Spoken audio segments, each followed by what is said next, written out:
Hola, bienvenidos a Un Té con Manzanilla. Bueno, yo tengo el enorme gusto de conversar con una mujer que ha movido muchas cosas en mí, y no solo en mí, o sea, tiene una comunidad enorme que la sigue, y entonces estoy segura que también ha impactado en la vida de muchos que van a estar escuchando este podcast. Miriam Lara Mejía, conocida como La Gorda Feminista, es comunicadora, activista, madre y tiene una voz poderosa en la lucha en contra de la gordofobia. Muchas gracias, Miriam, por estar aquí conmigo el día de hoy.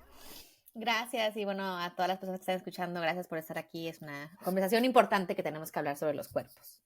Claro. Miriam, mi primera pregunta es, ¿cómo nació este concepto de la gorda feminista? ¿De dónde vino? Ujú. Bueno, yo empecé a activar en el espacio Body Positive como en 2009, donde como mi primera epifanía, yo he sido activista en muchos espacios, como imagino a lo mejor personas escuchando, yo activista por los derechos laborales, por las mujeres, por los derechos reproductivos, ambientales, ¿no? Pero nunca había entendido mi experiencia como persona gorda y la experiencia de otras personas gordas, que era algo colectivo, ¿no? Y en el 2009 empieza a haber un auge de body positive, especialmente en redes sociales, empieza a haber una conversación muchísimo más amplia y es cuando yo tengo como una epifanía individual que tiene que ver con samba, tiene que ver con un bikini de samba y tener como esa experiencia de varios años, tratar de meterme en el bikini de samba y bajar de peso y tener, ¿no? Y finalmente tener alguien, una persona, ¿no? Que a veces es como un momento pequeño que me dijo, like, pero ¿por qué tienes que cambiar tú y no el bikini? ¿No? Y es cuando dices, ok, es cierto, ¿por qué la ropa nos tiene que quedar a nosotras? La ropa se puede cambiar 1000 veces más fácil, o sea, rápido, en 3 minutos la cambias, pero el cuerpo no. Entonces, empieza para mí como ese origen, ¿no? Ese momento de, bueno, ¿qué es esto? ¿Qué quiere decir vivir en tu cuerpo? ¿Qué quiere decir, you know, o sea, con tus ojos podemos ver que los cuerpos son distintos. ¿Qué quiere decir aceptar eso? ¿Qué aceptar esa realidad? Y obviamente la parte feminista es que yo crecí en un lugar feminista, siempre el contexto de cómo se construye las ideas sobre el cuerpo están basadas muy estrictamente en el cuerpo de la mujer específicamente. Claro que esto es para todo el mundo, ¿no? Los hombres también viven violencia alrededor de estética, pero esta idea de que tú tienes que cambiar tu cuerpo es tu moneda en el mundo, ¿no? Es lo que te valoran, es lo que te aprecian y es cuestionar esas ideologías. Pero para mí el momento así como le dicen, the straw that broke the camel's back, la última gota del vaso, tenía que ver con mi suegra, donde estábamos hablando, la razón por la cual decidí hacerlo en español es porque estábamos hablando de una prima que estaba embarazada con 6 meses y mi suegra dijo así como, like, se ve muy bien, no ha subido nada de peso. Y para mí fue como ese momento de, like, es que subir de peso es no solamente normal, pero importante, necesario para una mujer Claro. embarazada. Pero tenemos este arraigo tan profundo alrededor de la delgadez, esta idea de que eso es lo único que importa. No importa qué costa, no importa si el bebé no está bien, porque no me de miles de cosas, pero solo importa la delgadez para mí. Entonces yo dije, yo necesito comunicar todo esto que estaba aprendiendo, ¿no? En libros y recursos y personas, ¿no? Y toda esta historia. Dije, yo quiero comunicarlo en español. Creo que hay muchísimo que tenemos que cuestionar alrededor de liberación corporal, pero específicamente cuando ya empiezas a cuestionar y decir, like, ¿cuánto gastamos las mujeres latinas? ¿Cuánto gastamos las personas latinas? ¿Cuántas píldoras, pastillas, cremas que nos venden en la tele? O sea, y sin ningún efecto, porque las dietas no funcionan, porque Claro. los cuerpos son diferentes, miles de cosas, ¿no? Entonces dices, aquí hay un trabajo importante que tenemos que hacer. Y luego finalmente convertirme en mamá, yo personalmente. Y yo siempre hablo de este momento en mi audiolibro, como ser una guardia libre, hablo de este momento donde cuando nace mi bebé y tú ves a un ser humano y dices, este ser humano es perfecto. Yo quiero que este ser humano crezca sabiendo que las formas en que es su cuerpo no tienen valor alguno en cómo su valor personal en el mundo, ¿no? Pero Claro. para hacer eso, para ser una persona que pueda hacer eso, tú tienes que hacer el trabajo individual. Entonces yo, como hemos hablado, ¿no? Este trabajo interno, pero a la misma vez externo, de estamos todos en ese camino de querer un mejor mundo para nuestras personitas, entonces de ahí nace todo esto. Wow, qué historia tan realista, porque no es una historia que no vivan otras personas, ¿no? Estos comentarios que a veces solamente, o sea, los hemos normalizado, como esto que dijo tu suegra, pero es que los vivimos a diario, y como esta sensación de que necesitabas alzar la voz para decir, esto no puede seguir pasando, o al menos no en mi cercanía, y luego fue creciendo el movimiento, y este activismo que ya hacías se tornó ahora hacia el cuerpo, ¿no? Ujú. Creo que también la mirada de la maternidad lo hizo mucho más profundo, tal vez. Sí, y para mí, bueno, y cuando yo empecé como en redes, ¿me entiendes? Digo, no tenía idea de que iba a pasar nada. En primera también uno que empieza en redes no sabes qué tan grande es la comunidad. Yo no conocía activistas en España, Argentina, ¿no? Cuando empiezas a ver que somos muchas más, pero el video que para mí explotó todo, era algo tan básico y algo que dijiste me recuerda a eso, y era así como hablando de cómo la crítica corporal es un deporte nacional para muchas personas latinas, ¿no?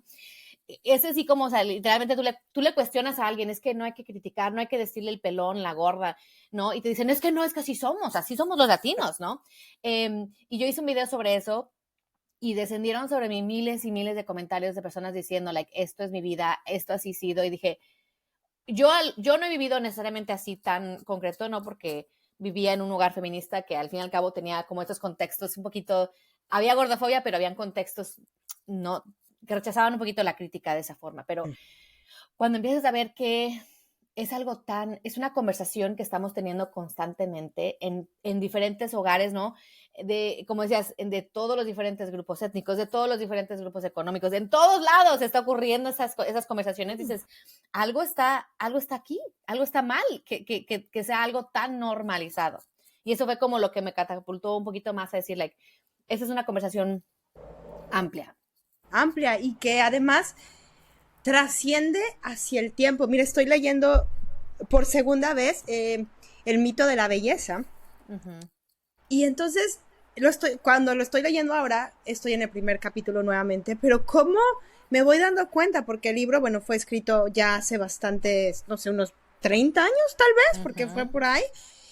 Y cómo ella va diciendo, o sea, estoy en una parte que me impactó y justo de 1980, la gente era despedida por cómo se vestía, porque si enseñaba mucho, por si no enseñaba mucho, pero entonces en los restaurantes las meseras se tenían que casi encuerar y si no se permitían encuerar, bueno, entonces las despedían.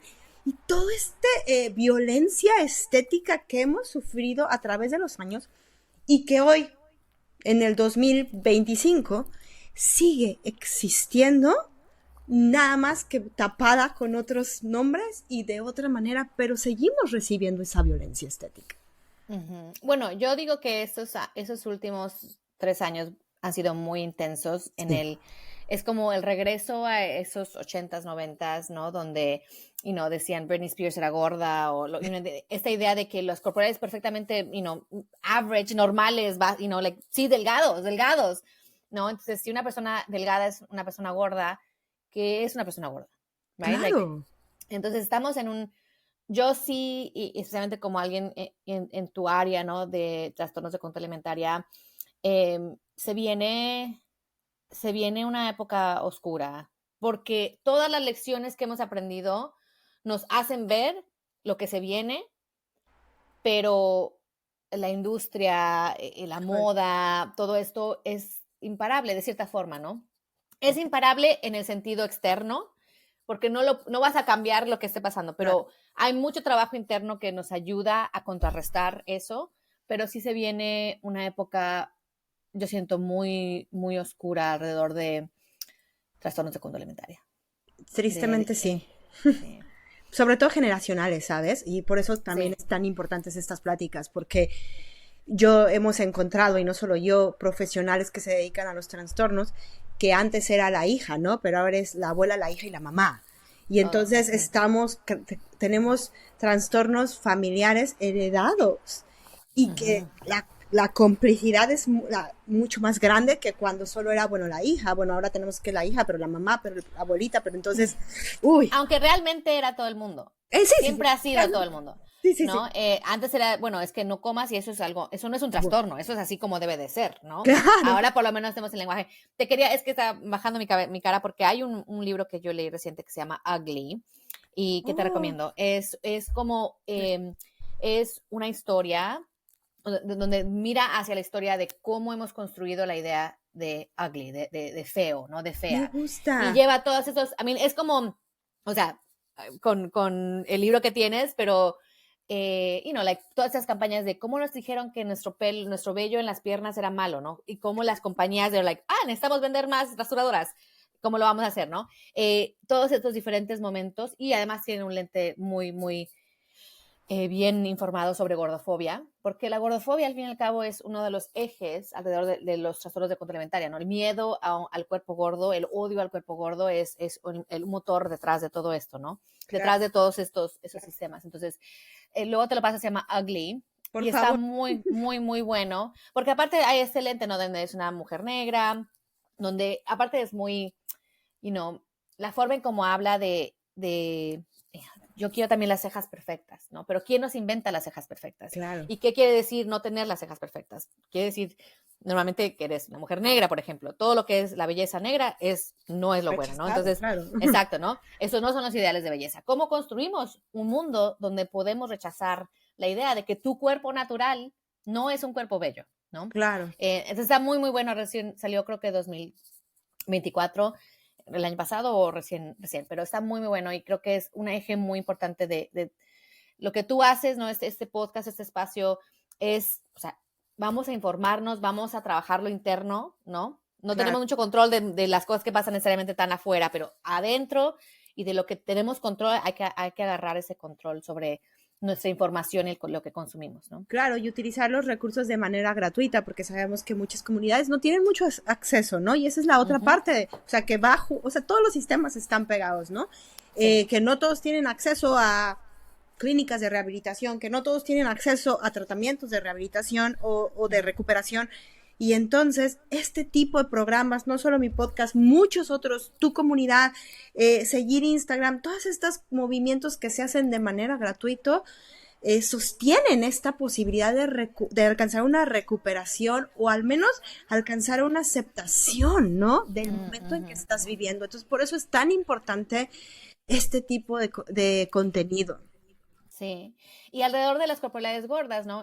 Claro. En Cómo ser una gorda libre, tengo un episodio que se llama La salud invisible, donde habla, cómo los trastornos de conducta alimentaria, son recetados para las personas gordas. Son recetados, ¿no? Entonces, es loco decir, a ver, en una persona delgada tú sabes que este tipo de comportamientos son, el riesgo es altísimo de daño físico, de daño de salud mental, de muerte. Cuando hablamos, ¿no? De los trastornos de conducta alimentaria son en 1 o 2, entre el 1 y el 2 de los problemas de salud mental más mortales, ¿no? Letales. El 2% a nivel mundial. No digo, o sea, en Estados Unidos es entre el primero o el segundo, sí. O sea, cambia dependiendo con como es el consumo de drogas, pero de más mortales, ¿no? De donde las personas están sufriendo mucho. Entonces, que una persona gorda vaya a un doctor y le receten un trastorno de conducta alimentaria es nada más porque tiene un cuerpo gordo, que no importa lo que te ocurra mientras siempre es que estés bajando de peso porque eres gorda, ¿no? Eso es algo que...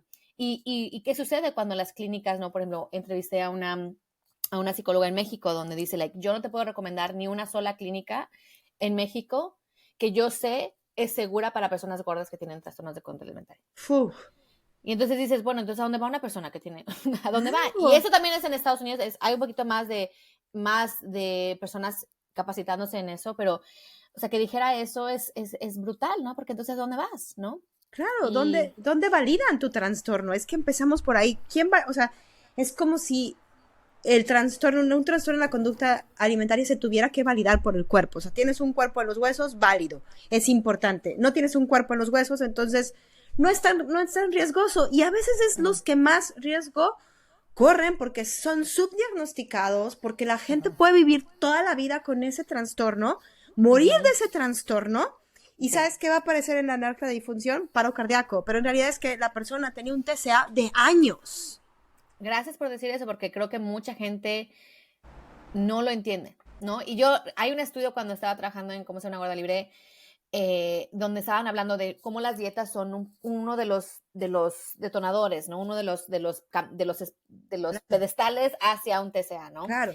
Y era un estudio sobre mujeres jóvenes entre 13 y 18 años, Y decía, no, sabemos que las dietas son, no hay que recomendar dietas a esta comunidad, pero tenía un caveat, decía, pero si la persona es gorda, entonces, mientras tenga un acompañamiento médico, está bien.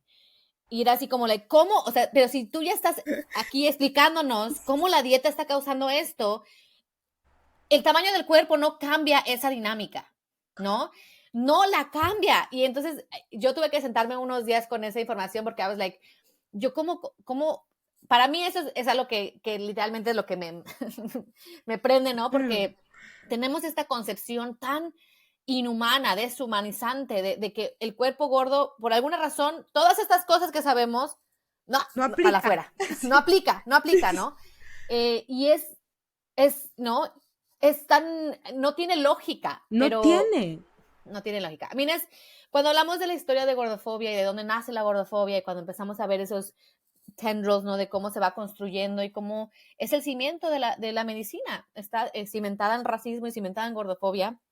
Es difícil cuestionarla, pero a mí lo más básico es que las personas gordas son seres humanos completos, complejos, diferentes, ¿me entiendes? Claro, y que no tienen nada que arreglar. O sea, es que es tan difícil aceptar esa diversidad corporal y hablando dentro de los trastornos de la conducta alimentaria. O sea, para mí fue básico tocar el tema de la gordofobia. Yo creo que si yo no hubiera trabajado esa gordofobia que yo tenía internalizada, no hubiera podido llegar al punto que digo, estoy recuperada. ¿Por qué? Porque mientras yo no toqué ese tema, todos mis intentos de recuperación previo eran impactados con el miedo a subir de peso y ser gorda. Y hasta que no fui internamente y cuestioné todo esto que estamos cuestionando hoy, de dónde viene, por qué me lo han dicho, por qué tengo tanto, y entender, fue que pude liberar ese peso y comenzar a aceptar de otra manera toda esta parte que tenemos pensado que son las personas gordas, que viven en cuerpos gordos, quitar toda esta idea de que es su culpa, no tienen fuerza de voluntad y todas esas ideas que nos hemos metido y que la sociedad nos ha metido en la cabeza. Pero no te puedes recuperar de un TCA si no trabajas con gordofobia. No puedes. No. Y es algo bien difícil porque hay muchas personas que, o sea, todos los espacios que tienen que ver con pérdida de peso o recuperación de un TCA todos estamos en la misma alberca de cosas gordofóbicas, ¿me entiendes? Nadie se escapa. No. Incluso quienes trabajamos este tema, yo constantemente me sorprende la gordofobia que traigo a una conversación o a una idea o a algo, ¿me entiendes? Así hemos aprendido, ¿no? Entonces, creo que esta conversación alrededor de trastornos de conducta alimentaria, sí, no, como dices, tiene que tener un eje de entender cómo se ha construido este odio, cómo se perpetúa, cómo lo perpetuamos, cómo lo ejercemos, cómo lo hemos vivido, cómo lo hemos visto, de verdad tener ese trabajo de empezar, porque yo le digo a la gente, tan pronto tú aprendes de gordofobia, tan pronto dices, a ver, ¿cómo hablamos de las personas gordas? ¿Qué acciones, qué actitudes, qué formas de relacionarnos con las personas gordas hay? De repente la empiezas a ver en todos lados, ¿no? Y cuando yo saqué mi libro, Cómo ser una gorda libre, mis amigos delgados, por ejemplo, me mandaban mensajes and they were like, o sea, ¿esto es gordofobia? And I'm like, sí. Y like, ¿esto es gordofobia? Uh-huh. Entonces empiezas a decir, like, wow, es que está en todos lados. Está en todos lados, en todos los aspectos de la vida. Sí, ¿no? Y tristemente. Por eso es muy difícil cuestionarlo, sí. Sí, y justo, ¿cómo hablas de estos temas? Porque si estamos diciendo que la gordofobia es un disparador de un trastorno de la conducta alimentaria, ¿puede ser una parte? Sí puede ser, porque hay muchos factores, pero uno de los factores es esta parte social y esta parte de conceptos que tenemos, cómo podemos empezarlo a trabajar en familia, cómo empezar a hablar de estos temas en casa. Uh-huh. Bueno, creo que a lo mejor tú podrías también contribuir de tu experiencia de cómo empezaste tu camino. Yo, por ejemplo, cuando empecé a pensar en cómo ser una gorda libre, estaba justamente pensando en eso. ¿Dónde empiezas? ¿No?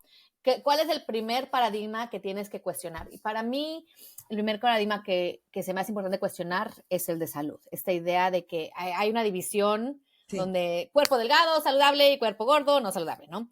Y cuando en verdad empiezas, yo tengo un episodio que se llama te mueres de gorda, ¿no? Y cuando empiezas a decir, bueno, es que la división no está ahí porque la salud es multifactorial, porque Claro. sabemos que hay una gran cantidad de determinantes de la salud, la genética juega un rol, el rol más importante, ¿no?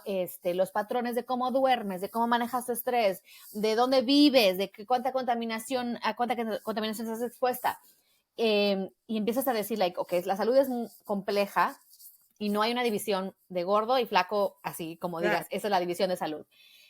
Cuando empiezas a preguntarte, like, entonces, ¿cómo llegamos a eso? ¿Cómo llegamos a pensar eso? Y dices, bueno, vamos a hablar de la historia del índice de masa corporal. ¿Dónde empieza el índice de masa corporal?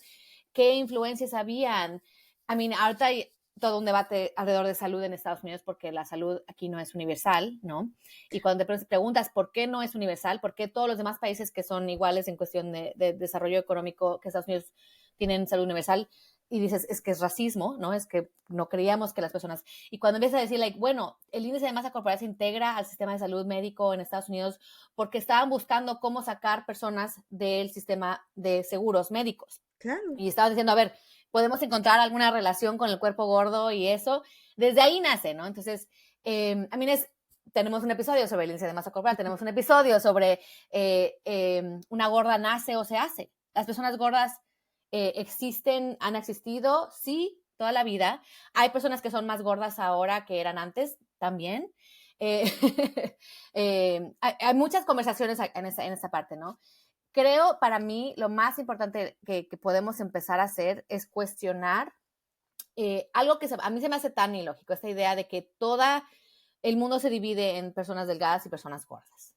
Claro. Eso no hay ni salud, ni amor, ni capacidad, ni fitness que se divida de esa forma, ¿no? Y nos tenemos que preguntar cómo llegamos ahí, quién se beneficia de esa idea tan limitada, ¿no? Entonces, primero cuestionarnos esta idea de salud, ¿no? Por ejemplo, uno de los estudios más importantes alrededor de corporalidades gordas nos muestra que las personas que tienen un IMC de sobrepeso, lo uso entre comillas, viven más que las personas que tienen un cuerpo muy delgado y las personas que tienen un cuerpo muy gordo. Eso no quiere decir que las personas tengan que hacerse gordas para vivir más, no. Eso quiere decir que ese sistema del índice de masa corporal no es muy útil, no nos sirve para en verdad hablarnos de salud o de vida o de mortalidad o morbidad o miles de cosas, ¿no? Y además el mundo está cambiando. Para mí lo más importante es empezar como a escuchar, a leer un poquito sobre la gordofobia, de dónde nace, quién se beneficia. Hay varios libros que yo tengo sobre cómo criar desde una conversación de la gordofobia. Creo que, especialmente para quienes criamos, uno de los miedos más grandes es qué pasa con el bullying, ¿no? ¿Qué pasa con las diferencias corporales? ¿Qué pasa con la salud? Claro, dices, bueno, es que a mí me están diciendo que si un niño gordo, una niña gorda va a morirse más temprano. Hay que cuestionar esos paradigmas porque no son ciertos. Claro. ¿No? Gracias por decirlo literal, no son ciertos. No son ciertos. La estadística que tenemos es, por ejemplo, un niño, una niña, tiene 200 veces más probabilidad de morirse de un TCA que de morirse de diabetes. Totalmente. Y entonces, ahí tenemos que poner esta conversación. ¿Qué es un TCA? ¿Qué quiere decir vivir en odio con tu cuerpo, vivir en miedo de la comida, vivir en una relación siempre en estrés, ¿no? Con tu existencia? Comer es una necesidad básica, ¿no? Y entonces, perdón, estoy yendo a muchos temas, pero no. Para mí, la forma en que diseñé cómo ser una gorda libre son 18 episodios y empiezan con esa idea. ¿Una gorda nace o se hace? Tenemos que cuestionar esta idea de diversidad corporal porque la diversidad corporal existe. Claro. Todos los cuerpos son diferentes. Claro. Y sabemos que cuando hablamos de eso, cuando hablamos de la genética y la genética juega un rol importante en la diversidad corporal, sí, estamos hablando no solamente de que hay personas gordas y personas flacas, estamos hablando de cómo digieres la comida, estamos hablando de cómo tu cuerpo responde al ejercicio, estamos hablando de cuánta hambre tienes, esas cosas son diseñadas por tu sistema genético. Y sí, las mujeres que hacen dieta antes del embarazo o durante el embarazo, sus bebés tienden a ser personas gordas. ¿Por qué? Porque el cuerpo está en restricción y el cuerpo en restricción es un cuerpo que está en crisis, ¿no? Claro.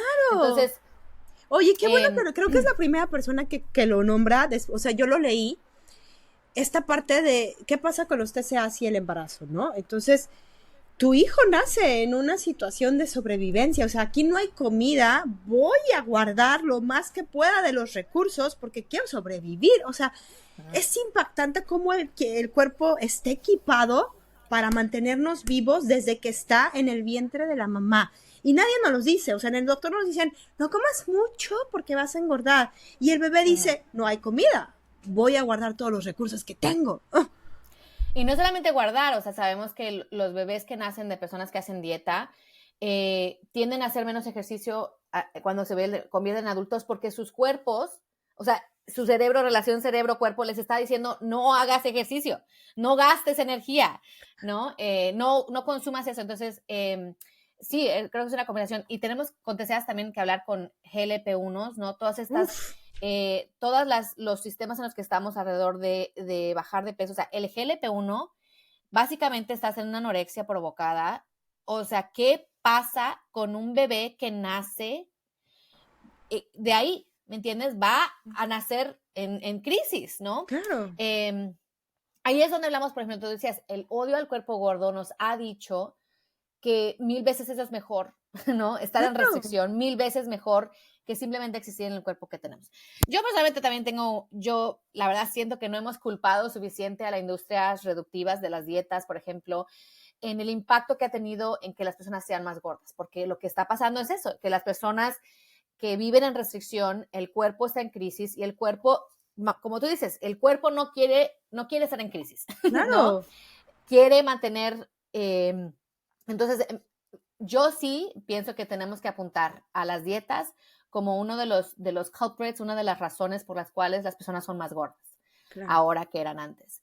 Y no lo hablamos suficiente porque siempre es la nueva dieta y siempre es el nuevo wellness y siempre es el nuevo lifestyle y siempre hay alguien más, ¿no? Siempre la siguiente cosa. Como, o sea, ahorita lo nombraste, ¿no? Esto del GLP-1, o sea, está cañoncísimo porque literalmente es en una pastilla tener un trastorno de la conducta alimentaria y es premiarlo. O sea, aquí está, ya ni siquiera tienes que tener los condicionantes. Esté en tu TCA, disfrútalo mientras dure, porque además tienes que tomar la droga para que dure esa sensación y todavía no sabemos los efectos.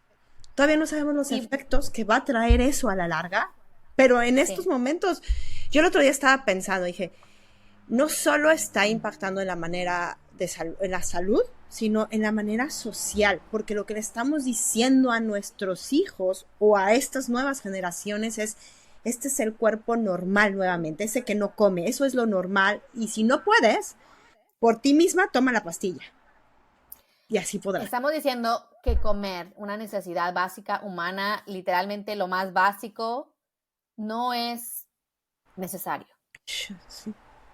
No, y yo, una de las activistas gordas que sigo, hizo un gráfico que yo también lo repliqué en español, donde básicamente comparas lo que pasa, los efectos secundarios de anorexia versus GLP-1 y son idénticos. Lo mismo, ¿no?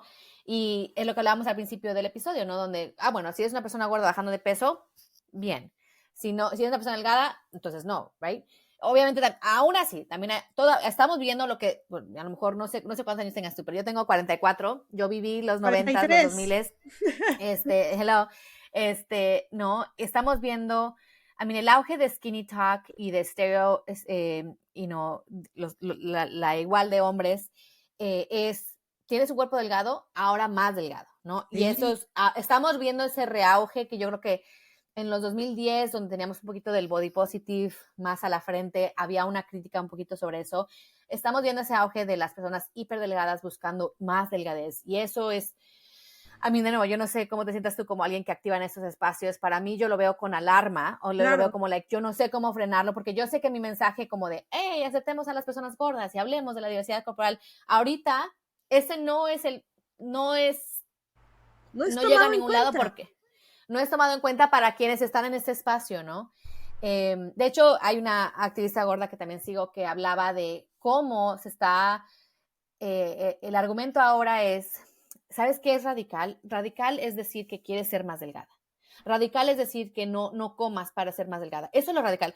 Nos dijeron que era radical aceptar tu cuerpo, pero no. Lo radical, lo que va a contracultura es buscar más delgadez. Y cuando lo pones así, pues claro, las jovencitas, los jovencitos quieren ser los que están Claro, en el forefront, ¿me entiendes? claro. So, yo El no skinny sé, siento que talk esto es terrible, el skinny talk, o sea, yo he oído frases como, no somos animales para tenernos que alimentar todo el tiempo.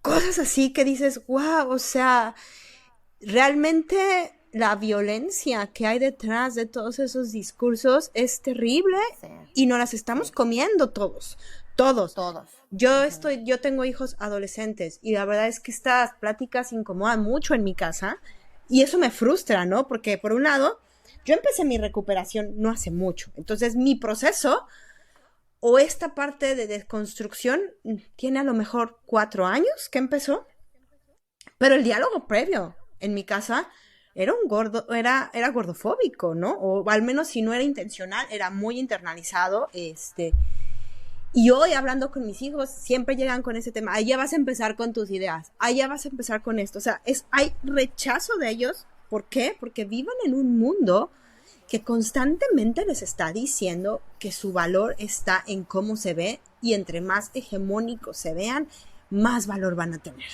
Está cañón. Pues ya no sé si hegemónico también es que extremo. Ahora yo Extremo. siento que hay esta idea de, a mí con los niños, estamos viendo este auge de las TCAs en niños, adolescentes, ¿no? De 14 a 18 años, creado por redes sociales, donde es like, no tienes que verte súper musculoso, tienes que verte de esta forma, ¿no? Y creo que está habiendo un auge de entendimiento de like, eso es lo mismo que esas chavitas diciéndoles, ponte más delgada, ponerte más mamado y ponerte más, eso es lo mismo, ¿no? Y sí, o sea, yo también me gusta que lo compartas así porque yo te puedo hablar lo que, que sí, que hablemos de diversidad y lo que sea, pero la realidad es que las personas jóvenes están existiendo en este mundo. ¿Qué herramientas les damos para negociar eso? Porque, es difícil vivir en un mundo que nos ha empujado eso, ¿no? Claro. Pero Y que sí, somos Skinny personas Talk porque a se viene. veces, perdón, a veces piensan que, bueno, Carla tiene todo este trabajo, seguramente en su casa no pasa. Miriam seguramente en su familia no pasa. Y pasa porque Sí, no vivimos en una cápsula, o sea, no estamos exacto. encapsulados, estamos en un constante y la preocupación y la misma frustración que los papás que nos están oyendo sienten, la sentimos tal vez nosotros desde un lugar distinto y que si tú trabajas con tu parte, va a ser un proceso también para tu familia entenderlo y tienes que darle ese Claro. permiso de que caiga, pero también la otra parte es no lo dejes de hacer, porque es importante Ujú. que lo hagas. No, o sea, por ejemplo, mucha gente siempre dice, bueno, es que no debe de pasar, no debe de esos discursos. Y para mí es like, a mí, por ejemplo, cuando vemos algo gordofóbico en algún show, para mí no es así como que no debe de haber nada gordofóbico, porque eso es algo iluso. Va a haber, todas estas cosas van a seguir existiendo. Eso no cambia, ¿no?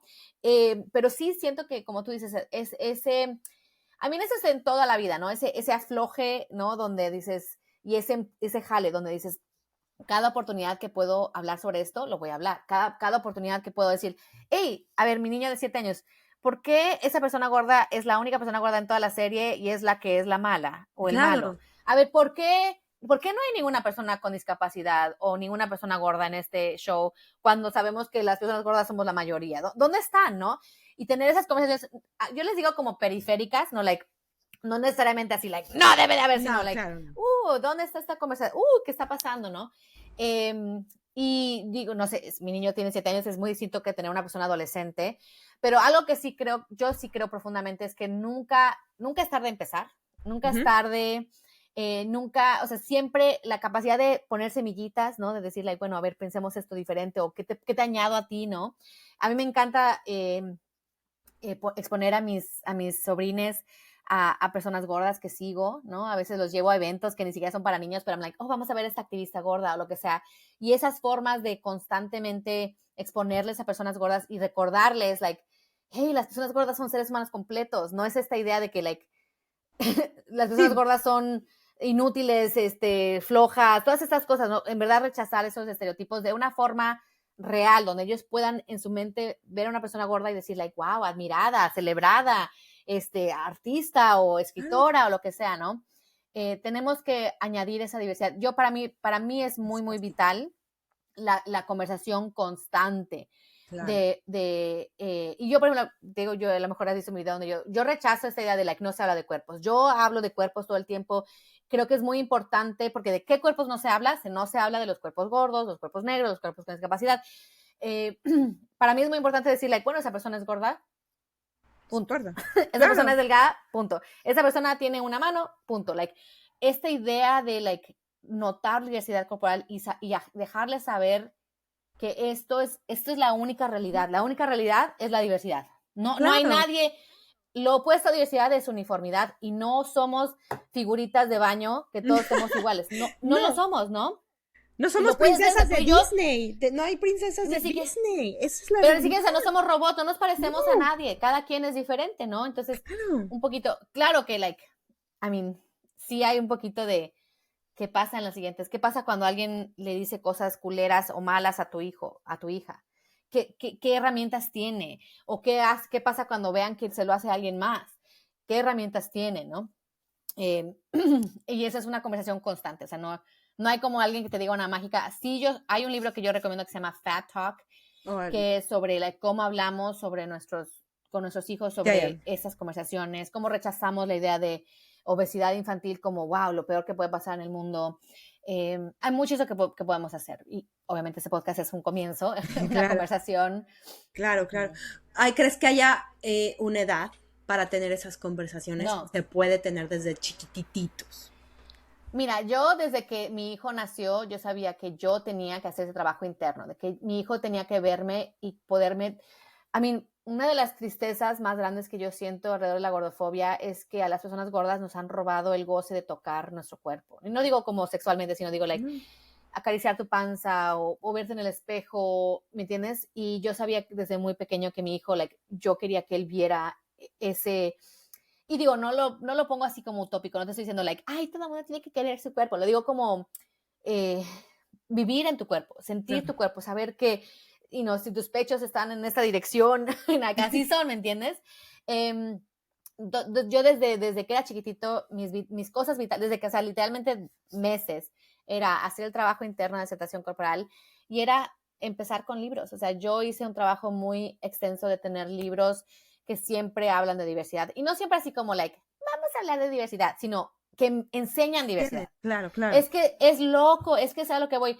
No vemos personas gordas en shows, en tele. Y claro, eso va alimentando esta idea de que las personas gordas no existen o no deben de existir. Pero entonces, para mí era muy importante hablar sobre eso. Yo hablo de forma positiva sobre el cuerpo gordo todo el tiempo, ¿no? O también neutra, esa persona es gorda. Creo que es muy importante poder tener esa relación donde notas la diversidad corporal sin ponerle un valor, ¿no? Claro. Ahora, pues obviamente mi hijo también sale en mi podcast. Hay un episodio. Bueno, tengo 2 episodios. Uno que se llama Maternidad Gorda y uno que se llama El futuro es gordo. Y en ambos episodios son conversaciones con él donde le dice, ¿por qué las personas son gordas? Bueno, vamos a hablar sobre eso. ¿Por qué las personas son gordas? ¿De dónde sale el cuerpo gordo? ¿Por qué hay personas que son gordas y personas que no son gordas? Hablemos de esos temas, ¿no?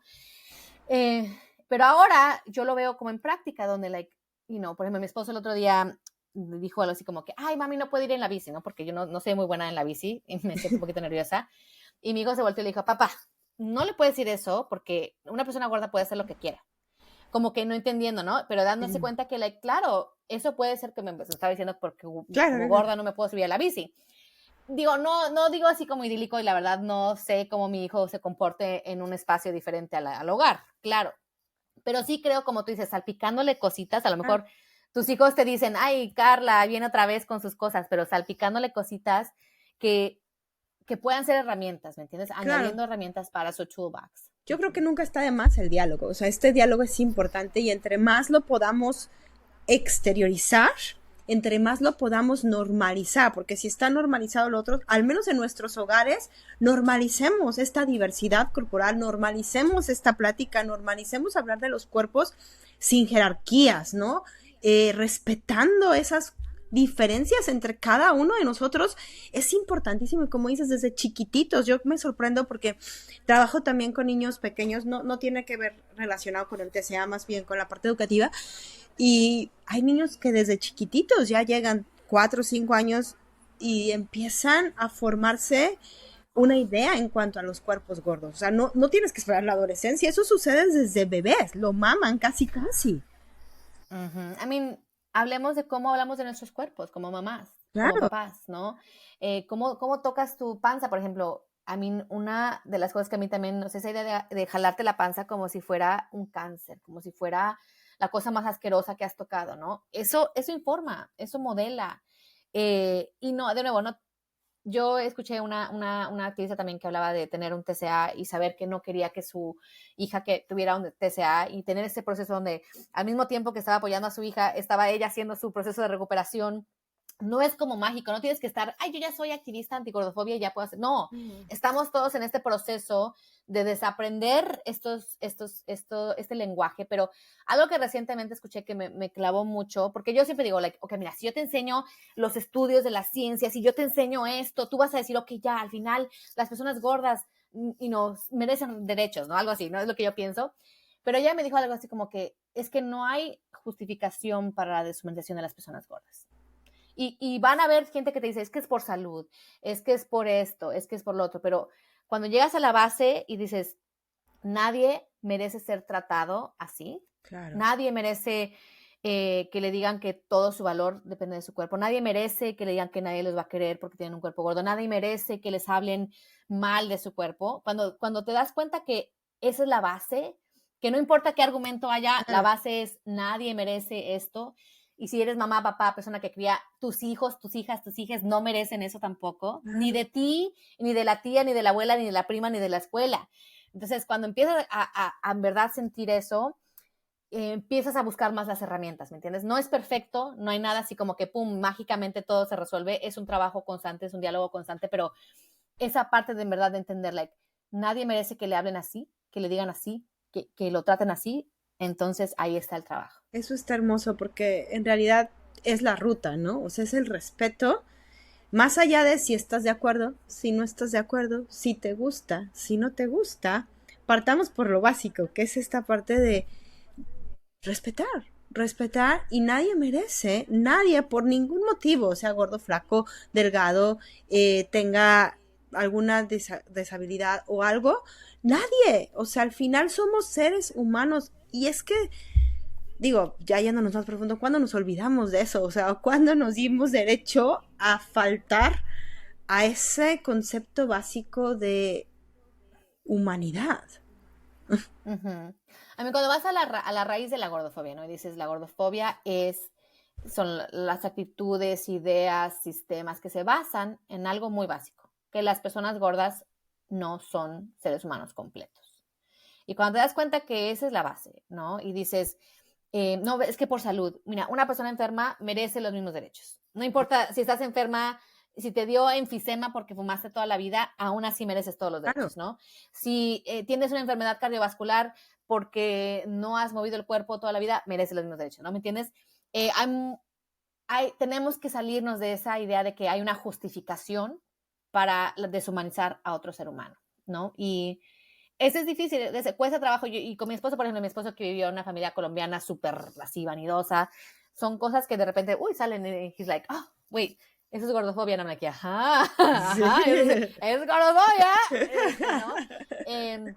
Yo no creo en la perfección, yo la verdad creo en el diálogo constante eh, y, no, pues siempre hay como en ese avance, ¿no? Es que también cuando hablas de perfección, porque digo, yo también estoy trabajando porque esta parte del perfeccionismo, ¿no? De ser perfectos activistas antigordofóbicos o ser, entonces caemos en el mismo discurso que nos ha entrado, o sea, en estos polos, ¿no? De bien y mal, qué es bueno, qué es malo.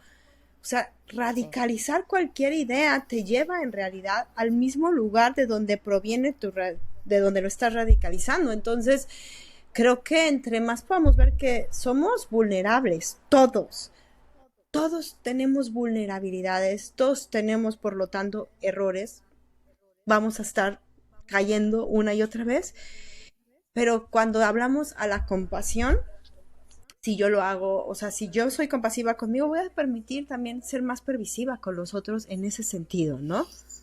Uh-huh. Yo sí creo que el activismo en redes sociales es un poquito esta idea súper puritana, perfeccionista, ¿no? Like, todo el mundo tiene que hacer perfectamente todo y si no, cancelada, ¿no? Y yo también soy víctima de eso, donde I'm like, ay, esto que dijo alguien que sigo no me gustó, ¿no? Pero tengo que hacer el trabajo de, like, hay miles de cosas que dice mi esposo que no me gusta, o mi hermana, o mi papá, ¿no? Y es la complejidad de, a mí, miles de temas y miles de ideas y miles de perspectivas y miles de cosas que a ti te importan. A ti te importa una cosa, a alguien más le importa otra cosa, a alguien más le importa otra cosa, ¿no?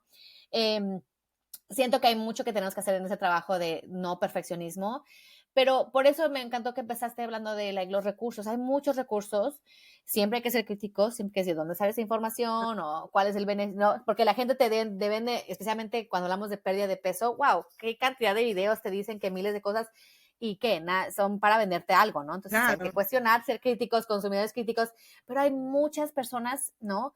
Que traen algo distinto y especial, ¿no? Y que a lo mejor, por ejemplo, como hablábamos de esa amiga mía que me dijo, like, ¿por qué tienes que cambiar tu cuerpo y no el bikini? Y es algo tan, es chiquito, ¿no? Sí, like, chiquito, pero era algo, ¿no? Entonces yo siempre hablo mucho de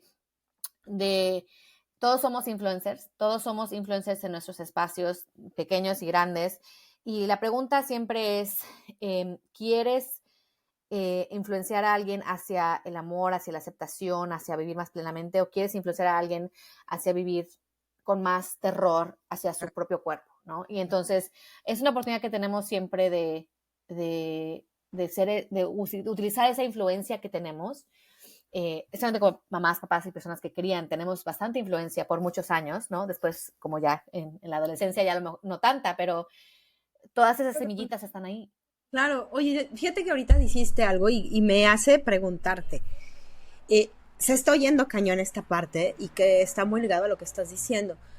Hablábamos de los medicamentos, este GLP nuevo que está, y que dice, todos estos GLPs nacieron o llegaron para romper el body positive, ¿no? Ya se acabó el body positive, nadie necesita el body positive anymore. Ahora solo con tomar una pastilla, pues ya, no haces el trabajo y aceptas. ¿Qué piensas? De hecho, curiosamente, estaba trabajando en un video que habla sobre eso, porque mira, yo también leí un artículo en Atlantic que decía, el body positive ha muerto, ya no se necesita, y lo curioso es que termina así con una frase al final donde dice, bueno, yo no quiero que mi hija o mi sobrina, que en algún momento le digan que tiene que cambiar su cuerpo para merecer existir. And I was like, you are so close. Mira, el body positive no nació en las redes sociales. El body positive no es algo, siempre ha sido algo que está en la periferia. Esta idea de que todos los cuerpos son, nunca va a dejar de ver body positive porque nunca va a dejar de haber diversidad corporal. Si los GLP-1s funcionan, ojo, que 15% de la población no responde a los GLP-1s, no baja de peso, ¿ok? Es un porcentaje bastante significativo. Tenemos el otro porcentaje significativo de gente que sube de peso inmediatamente cuando dejan de tomar los medicamentos, y los dejan de tomar por miles de cosas, no nada más porque, por todos los efectos secundarios, ¿no? Gastroparesis, todos los problemas que tienen, ¿no? Esta idea de que ahora ya no van a haber personas gordas es falso también, porque, de nuevo, la diversidad corporal nunca va a dejar de existir, porque es la única realidad. Pero lo que sí ha muerto, Carla, y lo que sí creo que vale la pena admitir, es que el body positive como táctica de mercadeo sí murió. Ahorita murió. Porque ahorita no está de moda el cuerpo diverso, los cuerpos de diferentes colores de piel, con diferentes capacidades y diferentes tamaños. Eso no está de moda. Está de moda la hiperdelgadez. Y esas modas vienen y van y siempre van a haber. Entonces, el body positive como táctica de mercadeo, yo sí lo veo como ha muerto. Ahorita no es rentable para las compañías invertir en mostrar eso y en vender sus productos a través de eso. Pero el body positive como en sí no va a dejar de existir, porque aparte, ¿qué ocurre? A lo mejor tú, como alguien experto en el tema de TCAs, ¿qué ocurre cuando tu peor miedo se convierte en volver a engordar?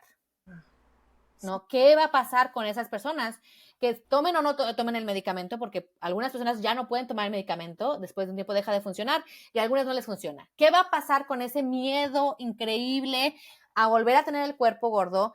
Que en vez de decir, vamos a cuestionar por qué tratamos a las personas gordas así, vamos a luchar contra ese sistema que daña a las personas gordas, hemos dicho, que las personas gordas cambien, y entonces ya no tenemos que hacer ese trabajo, pero al final vamos a tener que hacer ese trabajo. Claro. ¿No? Pero aparte, cuando hablamos del body positive, creo que hay un error en cómo pensamos el body positive. Pensamos que el body positive es simplemente tamaño de cuerpo. ¡Pum! Ya. Pero el body positive también es arrugas, también es pelo, también es miles de cosas que nos hacen diferentes. Y no solamente en tu edad joven, sino ahora que tenemos 44, ¿no? ¿Cuántos cambios ocurren con la menopausia y la perimenopausia, ¿no? Esta idea de aceptar tu cuerpo y la palabra en inglés es embody, pero de ocupar tu cuerpo y vivir. Sí, sí, sí. De existir en el cuerpo, ¿no? Eso no deja de existir, nunca va a dejar de existir. No porque no sea ahora popular o sea algo que ayude a vender cosas, deja de existir. Siempre ha existido en la periferia y creo que siempre es bueno recordar la historia del body positive viene de sus activismos antigordofobia, antirracista, por los derechos de las personas con discapacidad, feminista, ¿no? Esta idea de que todos los cuerpos diferentes y únicos merecen existir. Tú mereces existir tal y como eres, ¿no? Entonces, ese diálogo se me hace tan poco, no, ¿cuál es la palabra? Disingenuous, no sé cómo se dice en español, pero ¿Sin no sentido?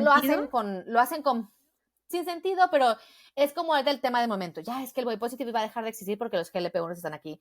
Y vende, ya son clics y lo que sea, pero en realidad el body positive no le pertenece a nadie, no nació en redes sociales y no se muere porque las compañías ya no lo utilicen. El body positive es una herramienta interna, pero también externa porque es lo que tú decías al principio. ¿Dónde se inventaron estos sistemas para venderte desde la insatisfacción corporal? ¿Dónde se inventaron la idea de que tu cuerpo chino es peor que el pelo lacio? El pelo chino es peor que el pelo lacio. ¿Dónde se te inventó que los ojos rasgados son peores que los ojos redondos? O sea, cuando hay que cuestionarnos quién se beneficia de decirnos, ponte esta crema para que no te salga esto, ponte este implante para que, miles de cosas, ¿no? Claro. Entonces es un trabajo, el body positive es interno y externo, ¿no? De en verdad cuestionar estos sistemas. Pero sí, claro, yo también leo este artículo, señor, o sea, que se me hace algo tan, no sé. Como minimizando el tema, como si fuera algo de moda. Sí. Y sabes qué, creo que diste en la clave, porque al final puede ser que hoy no se utilice, puede ser que hoy no esté de moda, pero volvemos a la raíz del punto. O sea, ninguna pastilla, ninguna dieta va a resolver un problema que no es un problema, que es el cuerpo gordo, porque el cuerpo gordo no es un problema. Y mientras tú creas que hay que resolver algo que no hay que resolver, vas a estar regresando a eso que no hay que resolver, que el cuerpo gordo, si está en tu genética, si eso te pertenece, si te dejas de restringir, si dejas de hacer ejercicio compulsivo y llegas a ese peso, es tu cuerpo, y tarde que temprano vas a tener que volver ahí. Porque acuérdate, o sea, hay una frase que a mí me impacta y que siempre digo mucho, ¿no? No puedes pelear contra la biología. La biología siempre va a terminar ganando, una y otra vez. Entonces... Totalmente, totalmente. Y yo siempre uso a las Kardashian de ejemplo, ¿no? Donde son personas que han buscado una relación perpetua de cambio, ¿no? Una relación perpetua que aparte responde a las modas corporales, pero aparte esta idea de donde hay una perfección alcanzable, porque puede ser cirugía, lo que sea. Y, eso es vivir en una constante relación negativa con tu cuerpo. Claro. No hay posibilidad de escape cuando tú crees que siempre hay algo más, ¿no? Esa le llaman the hedonistic wheel, ¿no? Esa rueda de hámsters. Siempre va a haber algo más. Oh, es que ahora los labios tienen que ser así, ahora tienen que ser así, ahora tienen que ser así, ¿no? Y tú puedes seguirlos, si es algo que te gusta y te apasiona, puedes seguirlos, pero nunca va a haber liberación ni felicidad ahí, aunque parezca, ¿no? Claro, éxito, dinero, a lo mejor la pareja, pero en realidad esa relación propia no va a estar ahí. Y de nuevo, no nada más es el cuerpo gordo, es que el body positive es todas las formas en que tu cuerpo es único y diferente. Todas las formas en que tus ojos son así, tu pelo es así, todas. Y hay un gran trabajo, especialmente quienes estamos entrando en perimenopausia y menopausia, porque ahorita yo siento que la cumbre, el momento de la cultura de dietas es la perimenopausia y la menopausia. No hay, claro. Exacto, no ves, yo no he visto un solo, o sea, cada vez que abro mi Instagram, millones de, es que el subir de peso cuando tienes la perimenopausia es lo peor que te puede pasar. Entonces, a ver, ¿te has preguntado por qué evolucionariamente las mujeres en esta época suben de peso? ¿Por qué? ¿Qué ocurre? ¿Por qué es necesario? ¿Tú sabías que el cuerpo gordo tiene una relación con estrógeno, sí. Y entonces hay una razón por la cual el cuerpo empieza a acumular un poquito más de grasa, porque ayuda a disminuir el impacto de producir menos estrógeno. Claro. O sea, hay un montón de razones evolucionarias por las cuales el cuerpo engorda en esta época. Y nosotros aquí sentados, like, oh my gosh, lo peor que puede pasar es tener un cuerpo gordo. Es like, ¿qué necesita tu cuerpo? ¿Qué es lo más natural? Exacto. Sí. Y para mí, o sea, vital esta parte de, like, I mean, hablemos de comportamientos. Yo felizmente te voy a hablar de, yo sí, o sea, hago pesas y todo, porque claro, en esta época, en los 40, es importante eso para nuestra salud de nuestro cuerpo. Claro, claro. No para cambiarlo, para tener diversidad nutricional, también muy importante, dormir más, muy importante. Todos estos son comportamientos. El peso no es un comportamiento.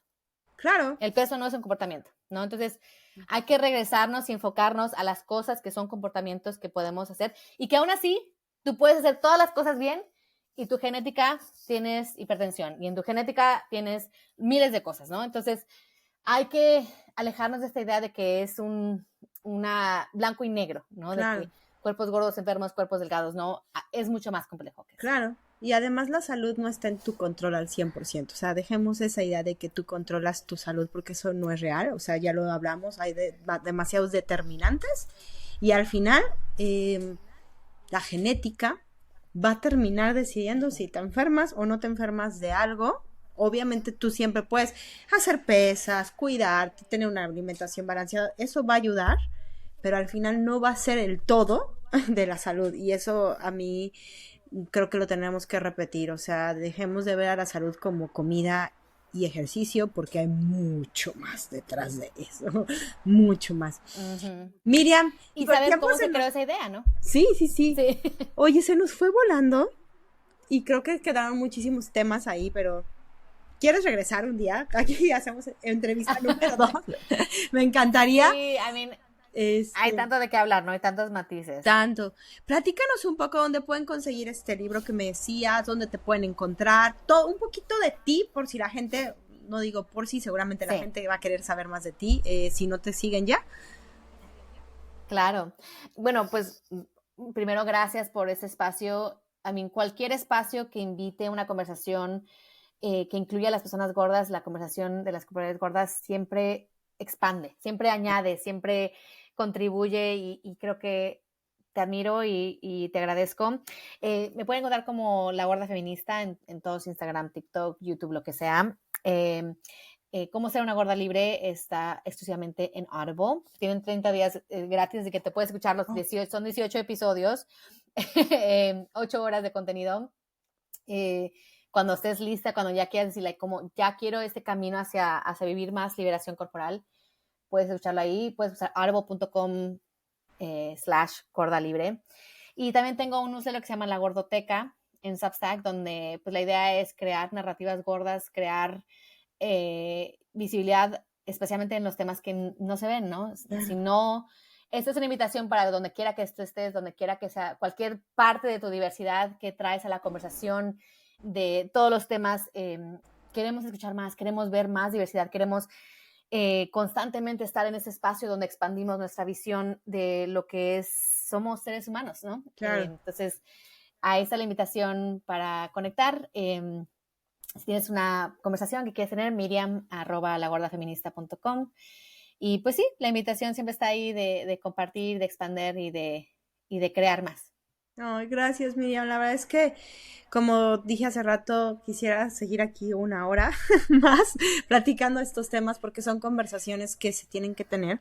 Y este año justo para mí era muy importante tener todas las corporalidades en el podcast, porque el primer año fue mucho más profesional, pero este año mi misión era invitar a personas con diversidad corporal que hablen de diversidad corporal, darles herramientas a todas esas personas que están saliendo de un TCA para que realmente sus ojos vean lo que es la realidad, que se empapen de muchas cosas y que, oye, tú estés aquí hablando de este tema y que no termina aquí, porque con todos los recursos que tú tienes es como el principio y la puerta para muchas horas de realmente educación. Entonces vayan allá, o sea, después de este podcast, vayan y busquen, porque una de las primeras herramientas es educarte en eso. Y hay recursos. Uh-huh. Me encanta lo que dices porque yo siempre me imagino como una puerta y todos somos puertas, ¿me entiendes? Esta puerta a mundos más grandes, gente más profesional, ¿me entiendes? Gente de todos los tipos que hablan de estos temas. No somos solo las gordas, hay extremadamente niveles de profesionales académicos, médicos, sociales que hablan de esos temas. Así que me encanta que me describas como una puerta porque es como yo me autodefino mi contenido. Gracias. No, muchísimas gracias. De todos modos, voy a poner todos tus datos abajo y bueno, pues no sé si algo que me haya faltado preguntarte, que digas, híjole, Carlos, se le fue la onda, no me preguntó esto, que lo tenga que preguntar. No, creo que hay tanto de qué hablar, pero sí, gracias, sí. Gracias. Bueno, pues muchas gracias por escucharnos, compartan el episodio, pónganos preguntas si tienen dudas, si quieren saber algo más, ya sea directamente con Miriam, conmigo, aquí en el episodio, y bueno, nos vemos la otra semana, gracias, bye. Bye.